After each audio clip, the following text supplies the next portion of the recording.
Good Christmas Eve to you. I find it so interesting that Mary, 9 months pregnant, knowing she was could be delivered any day, decided to make the trip all the way to Bethlehem. It was about a 90-mile trip.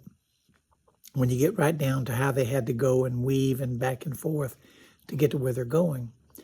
But she went with her husband. She wanted to be with him, and she wanted to be where God wanted her to be.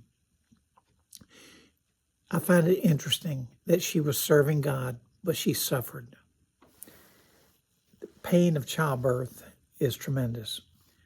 There was no emergency room there, no healthcare centers. There was no one there to give her pain pills. The only person that helped her deliver her child, his child, was Joseph, her husband. I often wonder what they experienced emotionally. God did not remove the pain of childbirth from Mary, although she was birthing the King of Kings. She went through childbirth, and the only physician that was there was Joseph, who was a carpenter. Try that one on. When you think about what goes into birthing a child today, the sanitization process, what takes place before prenatal care, and then during the birthing process, how everything has to go just right. You don't know if Jesus was breech birth or not. You would think that if Mary was doing the will of God, she'd be relieved of any of the pain, right? Not so. If Joseph was doing what God asked him to do, you would think that Joseph would not be worried about anything, right? That didn't happen. He was worried to death. If they were doing and serving God, that they should not be suffering, going through angst and worry and trials and tribulation, right? Wrong. If they went through it to serve God, we've got to take another look at how we present God and how we serve him. Jesus came to give his life for us. And in so doing, he wants us to give our life for him. In service and loving and kind and caring, understanding, compassion. Those are the marks, the fruit of the Spirit.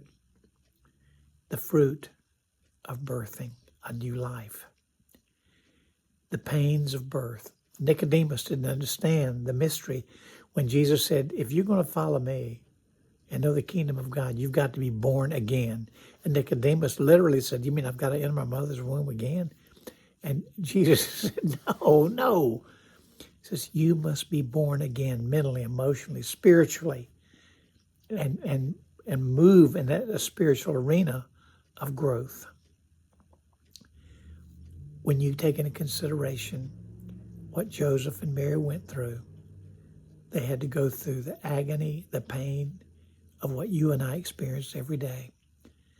May we need to ask on this Christmas Eve, Father, be with us and help us to experience what you want us to experience, but glorify you regardless.